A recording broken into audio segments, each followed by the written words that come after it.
How concerned are you about Mahomes and the Chiefs after last night? I'm a little concerned. I'm a little concerned because I picked the Lions, okay, to win this game because Travis Kelce wasn't going to be there. And I know that that's a primary target. Now, in fairness to Patrick Mahomes, and obviously, you know, again, I'm brilliant because I know I'm not. I listen to the brilliance of folks like that. So I'm not about to sit up here and break down what we saw last night. That's what the hell y'all do, damn it. Y'all teach me football. This is why I'm so brilliant. This is why I know so much football, because y'all teach it to me all the time. I just steal from y'all every chance I get. That's all I do. I just steal. All I do is steal from you. I steal from you all the time. RC, I watch you religiously. Bart's got to listen to you religiously. I just steal from y'all all the time. I'm not going to lie. I'm a thief. I'm a thief. Here's the deal, y'all. Here's the deal. I'm sitting there, but you don't have to be a thief. And this is where I go to football players and I try to educate y'all about the journalistic side of it. Okay. I don't have to know the nuances of football to know that I saw Kadarius Toney drop a few passes last night. I mean, it was a very, very, very bad night for him. Thank the good Lord we got the Super Bowl to lean on, where he made some plays and he helped them win a Super Bowl championship. Because had that not been the case, we'd be looking at that brother this morning and saying, why the hell is he in the NFL? Yeah. I actually had Bart during the the break leading into the show. Actually, we were off the air, RC, and he bringing up gloves and the gloves that Tony was wearing. And how that, I don't want to hear that. I don't want to hear that. Now, I love, for example, because RC, I know you know your boxing, you know the UFC. We go to those events, you know that. And that's to me, that was the equivalent of Deontay Wilder, who we all love and respect. Bringing up when he lost the second fight to Tyson Fury, not the trilogy, but the second fight where he talked about putting on the costume and the outfit and that play. Nobody would hear that. It was Nobody heavy. would hear that. It was heavy. You the one that, if the damn thing is 42. His legs down. Listen, if the damn thing is 42 pounds, who told you to put it on? And by the way, you didn't know it was 42 pounds when you put it on before you walked to the damn ring? That's your problem. And I love Deontay Wilder, but nobody wants to hear that. And nobody wants to hear about this cat, Tony, dropping passes last night because of his glove. You got guys that couldn't get open. Patrick Mahomes was running for his life. The offensive line was doing a damn good job, but he had to extend plays because nobody could get open. And then when cats was getting open, they were dropping the football. And so when you look at it from that perspective, unless you believe that that's an aberration, that won't happen again, there obviously is reason for concern, because Noah Gray and those boys from the tight end, Bell from the tight end spot, they looked good. They made some plays. As infrequent as it was, they looked good, but nobody's Travis Kelce. Mm-hmm. And Patrick Mahomes, if Travis Kelce plays last night, they win the football game. But it just shows the dependency that it's going to have between Mahomes and Kelce in order for the Kansas City Chiefs to alleviate our concerns. And I don't think that's enough with the loaded AFC that we're witnessing this upcoming season. Crazy. It reminds me of what we – I'm sorry, go ahead. Go ahead, RC. Well, I think the biggest thing is I'm not very concerned. I thought Patrick Mahomes actually played well last night. When you think about Kadarius Toney with 4 drops, you also look at some of the things that transpired in that game. When Kadarius Toney drops the pass, Brian Branch catches it. That's a pick 6. And so now we're looking at this Kansas City Chiefs defense without Chris Jones that only gives up 14 points the entire game. Trent McDuffie creates the turnover when he makes a big play on Marvin Jones and forces the fumble in the high red zone in the second quarter. And so when you look at this team and everything that they are, everything that they can be, I don't necessarily have that concern. This story is more about the Detroit Lions. It's about the Detroit Lions having the opportunity to play against the reigning champions while they're down 2 of their 3 best players, while they're down 2 not just Pro Bowlers, but all pros. Chris Jones, who's the second best D tackle in all of football. Travis Kelce, who's probably the best pass catcher at the tight end position that's ever lived. When you look at a team like that, you're supposed to go and beat them if you are who the Lions think they are. And that's what they did. When you listen to Dan Campbell say, they didn't prove anything to me. What they did was give me verification on what I already knew. And what he already knew was they weren't the same old Lions. They weren't the Lions team that would go into Lambeau in the last game while they're on a streak and lose a league. They're a team that'll put the Aaron Rodgers-led Green Bay Packers away. Last night, when you have an opportunity to win the game, we're backed up on our 20, let's fake a punt. After faking that punt, we're going to drive 90 yards and score. right? We have an opportunity to run the clock out and we don't. We're going to go for it on 4th down again because that's who we are.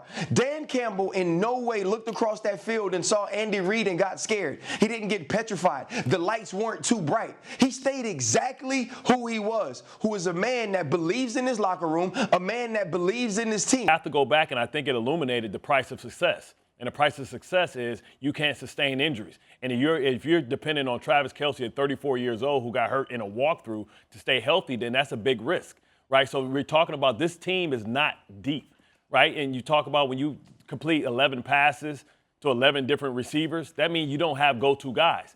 And I think really the trust is lost with Kadarius Toney because you're going to have to depend on him because you can't afford to go out and make the trade for DeAndre Hopkins because maybe you can't afford him. Chris Jones is sitting there, and I was disturbed yesterday. I don't know about you, by watching him be in the building, watching his brothers go out there and fight. I thought that was disrespectful. He should have been at home. He made it about him. He made it about himself. He wanted to illuminate a point. See, you guys need me because he knew what the Kansas City Chiefs was dealing with.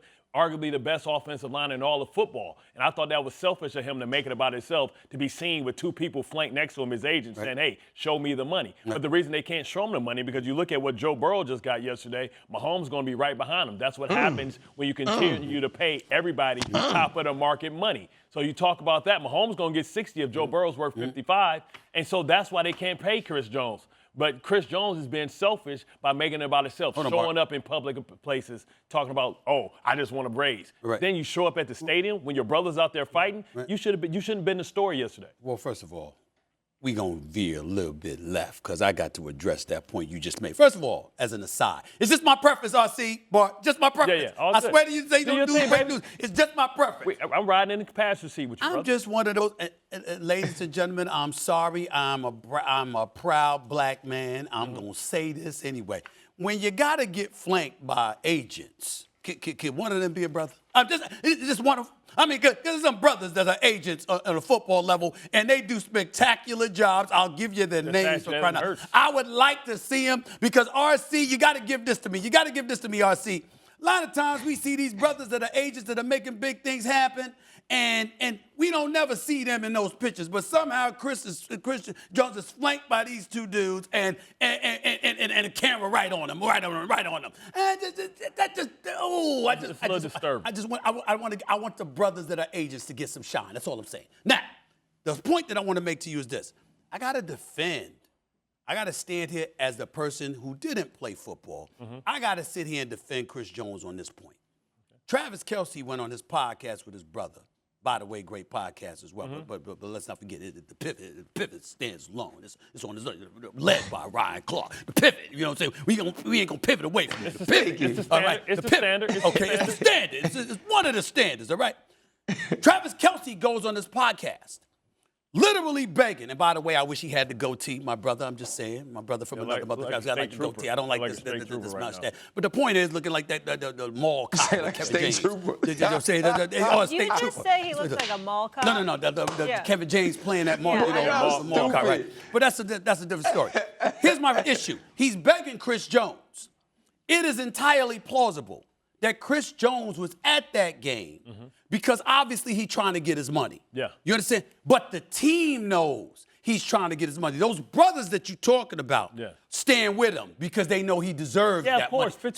But I'm saying, I don't think we should talk as if it was about himself to the point where he didn't take his brothers into consideration. If Bart Scott was his teammate, I think that Chris Jones probably hollered at Bart Scott and be like, I'm going to be at the game. You cool with that? I think something like that happened. I don't think he just rolled up at the game like that and be like, let me show y'all how bad I'm needed because we're going to stink without me, which they didn't, by the way. I don't think Chris Jones would do that. Do y'all think he would do that, RC? Emmitt Smith did it, right? Didn't Emmitt Smith hold out to show his value?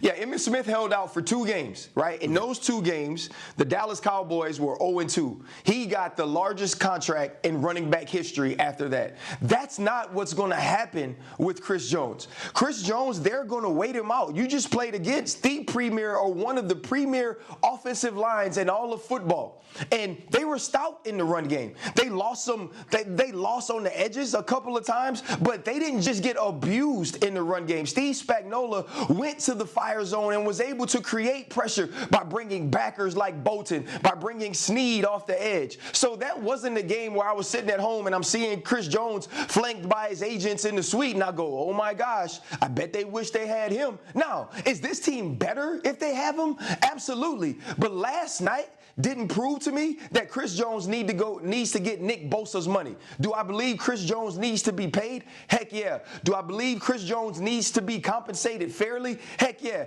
Did last night prove it? No. Them two dudes sitting next to him, do they scare anybody? Hell no. And so what Chris Jones wanted to do or had to focus on, I have no idea. But what I do know is he ain't affect those people on the field. Ain't nobody looking up in the suite talking about, I wish we had 95. That's not the way it works. And nobody's looking up in the suite like, man, I'm wrong for being here. We are making that a thing.